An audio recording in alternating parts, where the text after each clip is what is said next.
If they won't do it, we at Reform will do it.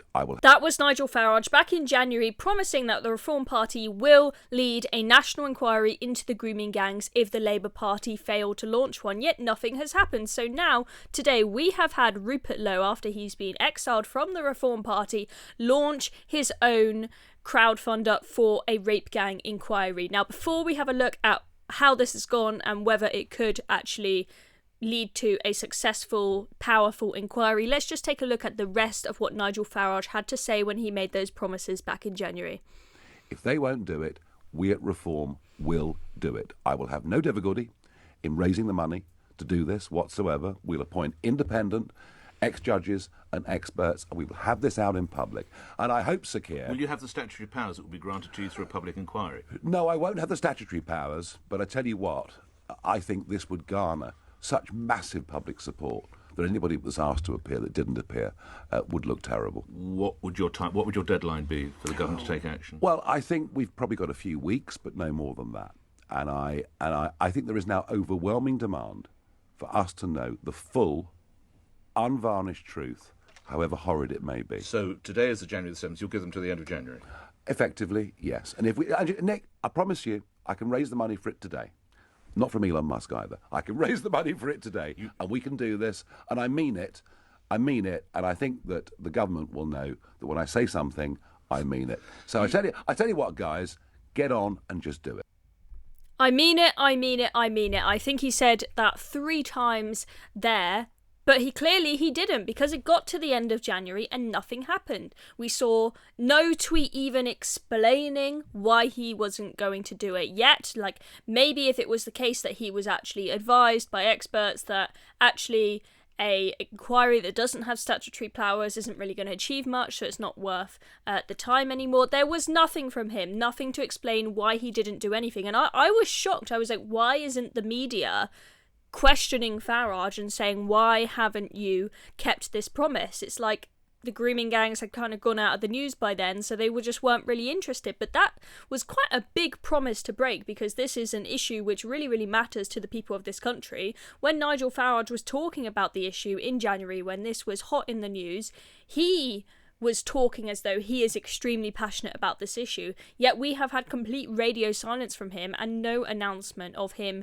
launching an inquiry. And he said there it would be really easy for him to raise the funds, he knows the people with the money and whatever, he could do it with or without Elon Musk. He made that comment there because this was just when Elon Musk had sort of fallen out with him, yet nothing. So now Rupert Lowe, who has made it clear that he is very frustrated that that promise was broken, he's decided, I'll do it myself, I'll launch my own crowdfunder. So this has, initially it had a £100,000 target, but they smashed through that within a few hours, so now it's on 136 grand with a £500,000 target. There have been some, Ben Habib is, along with Rupert Lowe, the biggest supporter. So let's just have a look at some of the top supporters on here. So you can see Ben Habib, he made a £5,000 donation saying, actions are what matter, not words. This is leadership from Rupert Lowe, filling a void which desperately needs filling.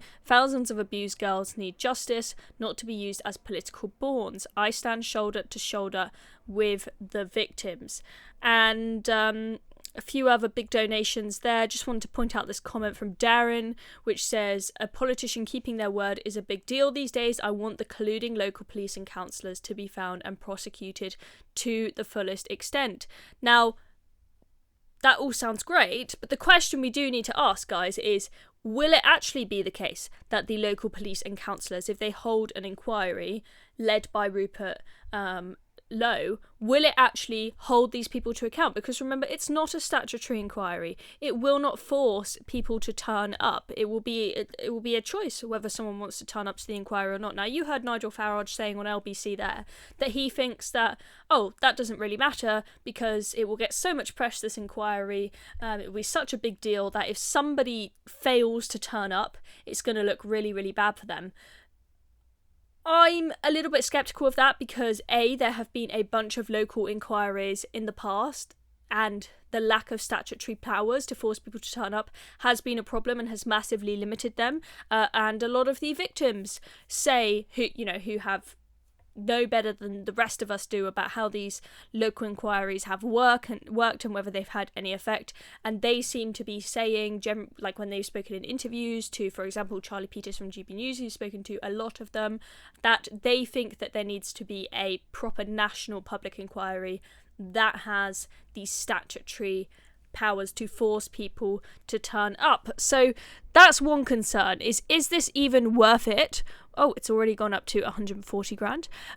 Is it even worth it if it doesn't have statutory powers? The other question is this worth it if they do not have millions of pounds? Inquiries are extremely expensive. I mean, I was looking on the IFG website about, how much do inquiries cost? And I mean, it's just eye-watering. I mean, for example, Bloody Sunday inquiry cost 272.5 million quid. And I mean, this is partly because inquiries, you're using lawyers, right, which already have pretty high hourly fees. But then when you bear in mind how long an inquiry goes on for, there are so many stages to it, right? You are using a lot of time from these lawyers who have extortionate hourly rates. And you can see there on the breakdown of costs of running a public inquiry, you see that legal staff is the top cost when it comes to running one of these. So yeah, 140 grand raised within, on the first day of putting this fundraiser up is great, but is it going to be enough?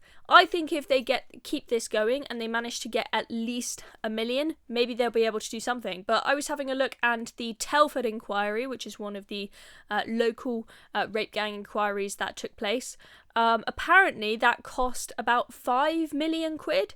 So, I'm not sure whether this is actually going to be worth the time. But you let me know in the comments what you think. Maybe something is better than nothing, and even if they've only got currently 140 grand, but let's say they reach the 500 grand target that's on that crowdfunder, even if they've only got 500 grand to play with, will they be able to do something powerful and to hold people to account in positions of power that have never been held to account? Let me know what you think in the comments below. I'm Chloe Dobbs. Thank you very much for watching. Make sure you subscribe to Reason down below if you haven't already.